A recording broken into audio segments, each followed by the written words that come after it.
OK, let's park Arsenal for now and move to Manchester United. Let's talk about potential incomings first of all, Dharmesh. What can you tell us? What's the very latest for a search for a new goalkeeper?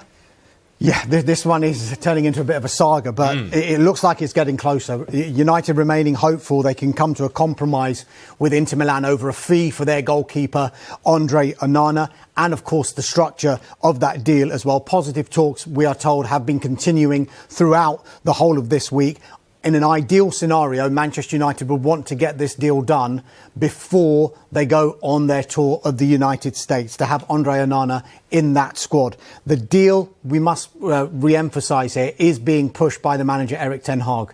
We know he's got a great relationship with Onana. Onana played under Erik ten Hag when he was at Ajax, and United are doing all that they can to get this one done. However, given all the budgetary constraints Manchester United have, they will not overpay. They are very comfortable with how they're approaching this deal and how much they are prepared to pay Inter Milan for Andre Onana.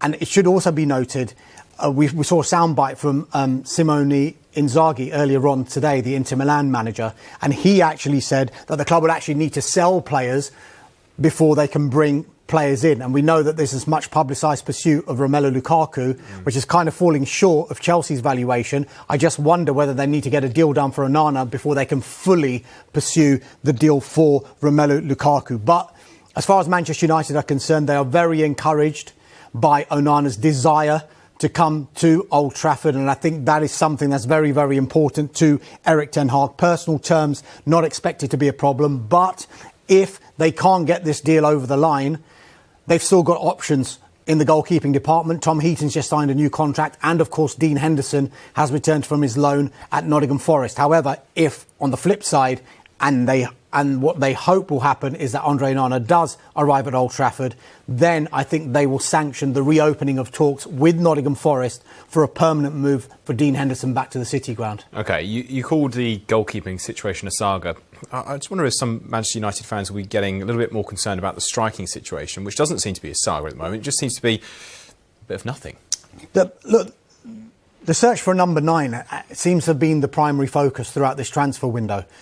And it just seems to be fluctuating what it seems to be the primary target. At the moment, it looks like they want to get this Andre Onana deal done and dusted as quickly as possible. We've seen over the weekend that, the whole David De Gea saga, that ended with him not going to be signing a new contract at Manchester United, hence the need for a goalkeeper at Old Trafford. But so while the focus remains on Onana for now, they do continue to negotiate, do United, with Atalanta over the Denmark international striker Rasmus Højlund. Again, there appears to be a willingness from all parties, in particular from the player himself, to get this deal done and dusted. However, rather like the Onana deal, Manchester United have got a valuation for the player. They won't be overspending, and they won't just be saying, OK, we'll pay whatever Atalanta want, because they do realise this is a young player and they have a valuation for someone who is in that position. So that is why Manchester United will look at other options at the same time. But on the flip side, Atalanta will know that Manchester United are desperately in need of a striker. Hence, they might play on that when they come to negotiating a selling price. OK, Dharmesh, thank you for now. I believe there's news of an Arsenal. OK, let's get back to Manchester United. We were discussing outgoings earlier, James, and we know that United, for them to be able to spend big, there's going to have to be departures this summer as well, not just free departures.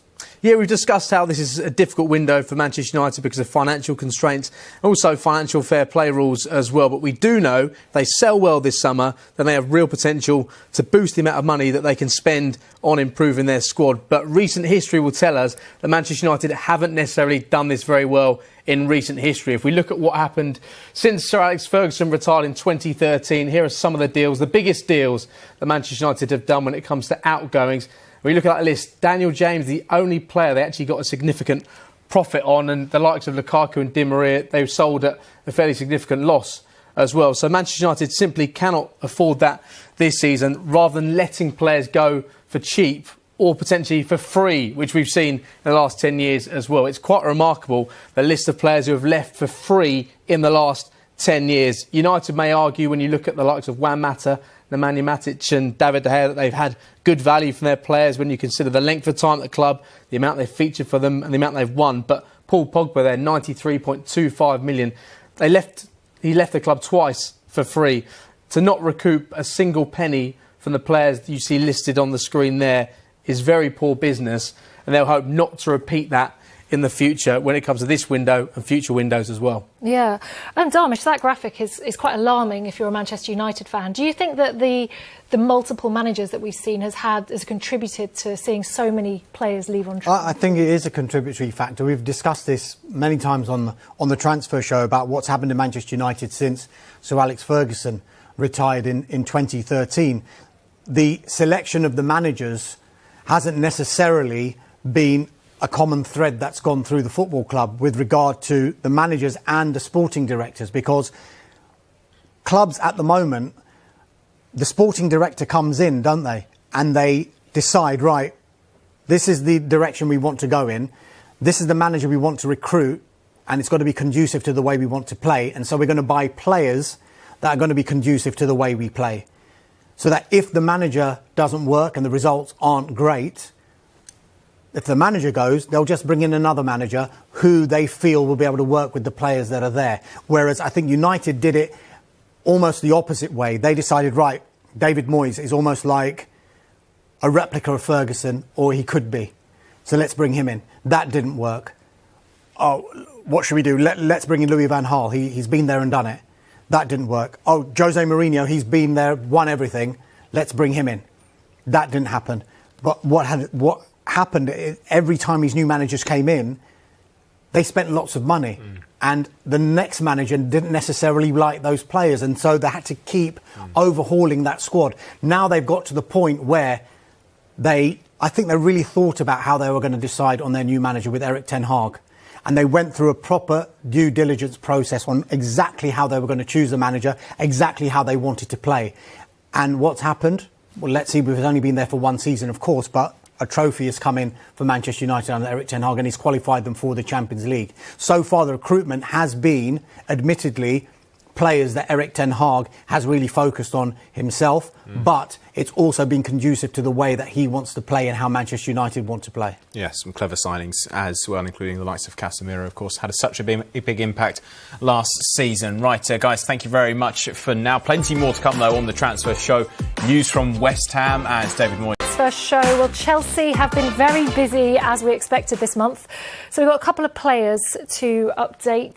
Darmish, what's the very latest? Give us the latest on Romelu Lukaku, checking constantly. Yeah. So with Romelu Lukaku, Chelsea, we understand, have got 3 serious bidders for the striker. Talks ongoing with all 3 clubs. It's understood, though, Lukaku's preference hasn't changed. He wants to go back to Inter Milan, and he's willing to take a £1 million a year pay cut to try and make that deal happen. However, we're told that while the Inter Milan option is a viable option as far as Chelsea are concerned, they have not yet made an offer that Chelsea are satisfied with. In fact, we think that the Inter Milan offer is the lowest of all 3 clubs that are interested in Romelu Lukaku. And as I said before, the Inter boss, Simone Inzaghi, has said that they would need to sell players first before they can buy.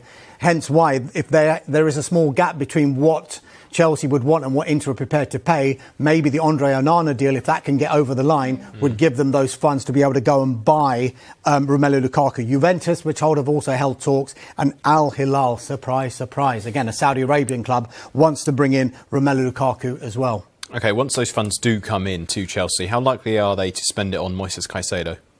They desperately want him. They remain in talks with Brighton over the signing of Moises Caicedo, and I think they're getting a bit of encouragement, especially with some of the public utterances from Moises Caicedo, that the player does want to come to Stamford Bridge. Caicedo is actually quoted as saying the following: "It's a very historic team, which I can't say no to." Doesn't get much more clearer than that. But personal terms not expected to be a problem. However, early indications suggest, unsurprisingly, that there's a gap between what Brighton would want and what Chelsea are prepared to pay. We think Brighton value him in the same region as Declan Rice. It could be around £100 million that they'd want. As it stands, Caicedo is expected to be part of Brighton's squad that goes on their US tour. July the 22nd, though, Philadelphia. Keep your eye out, Chelsea against Brighton. Yeah, it's getting closer. Welcome, Manchester United News Channel, the home of Red Devils fans. Rasmus Højlund will be glad to leave Serie A behind to join Manchester United. so he doesn't have to play against Chris Smalling. The 20-year-old forward, who is the subject of a £50 million summer swoop, joined Atalanta from Sturm Graz last summer and scored 10 goals across 34 fixtures during his debut season in Italy. One of the sides he failed to score against last season was Roma, who signed Smalling, 33, from United for £18 million back in 2020 after he impressed on an initial loan deal. Højlund picked out the former England international for individual praise after their bruising contests, despite Atalanta winning both fixtures. Højlund told Tuttosport, "Chris Smalling from Roma gave me the biggest problems. He's an intelligent, agile, fast, physically strong defender. I tried to win duels with him by using my physical strength, but it wasn't the winning move. I still have to find the right key to overcome it." Atalanta went on to finish 5th in the table, but Højlund could have played his final game for the club. Subscribe to our channel and activate the bell so you don't miss any news.